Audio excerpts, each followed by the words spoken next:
All right, picture this. It's a regular afternoon at Subway. Not busy, not dead, just that calm middle ground where the soda machine hums like background music and the smell of fresh bread kind of settles into your clothes. I'm behind the counter doing the usual, prepping veggies, wiping down the line, trying not to think about how many sandwiches I've made in my life. And then the door opens. In walks this kid, maybe 8 or 9, bouncing with that chaotic energy only kids have. Behind him is his grandpa, moving a little slower, looking like he's already had a full day before even stepping inside. They come up to the counter, and the kid orders a sub and a chocolate milk. Simple. Grandpa nods like this is a very serious mission, and he's supervising. I make the sandwich, hand over the drink, they pay, and they sit down. Everything is normal, peaceful. I'm thinking this is just another easy transaction in the Subway Chronicles. But, oh, no. This is where the mystery begins. 10 minutes later, I see them walking back toward the counter. And the vibe? Completely different. The kid looks confused.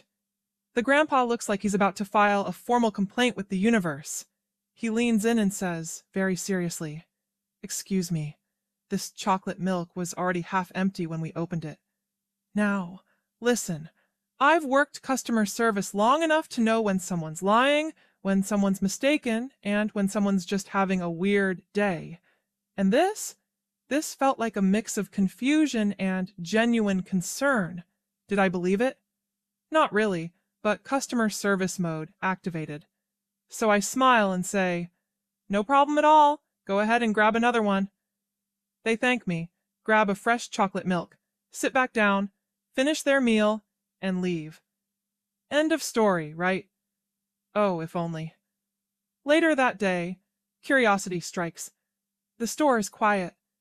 I'm cleaning up, restocking, doing the usual end-of-shift stuff, and that chocolate milk situation pops back into my head. Something about it just didn't sit right. So I check the cameras, and what I see? I swear it was like watching a nature documentary about kids being kids. There's the kid, sitting with his grandpa, chatting away. And without even thinking, without even pausing, he picks up the chocolate milk and takes a sip, before opening it. He didn't sneak it. He didn't hide it. He didn't even realize he did it. It was pure instinct, like muscle memory. I actually laughed. It was so innocent it almost felt wholesome. Mystery solved. Fast forward a few days.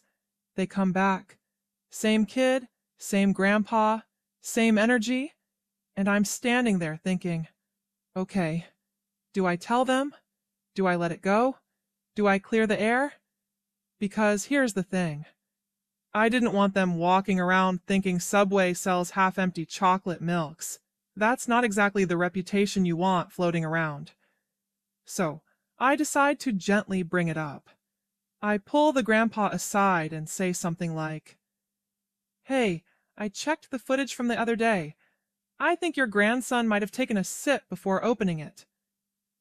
And I show him the clip. The grandpa's face goes red instantly. The kid looks like he wants to respawn in a different dimension. You could feel the embarrassment radiating off them like heat from a toaster. They apologize over and over. They even try to pay for the extra chocolate milk.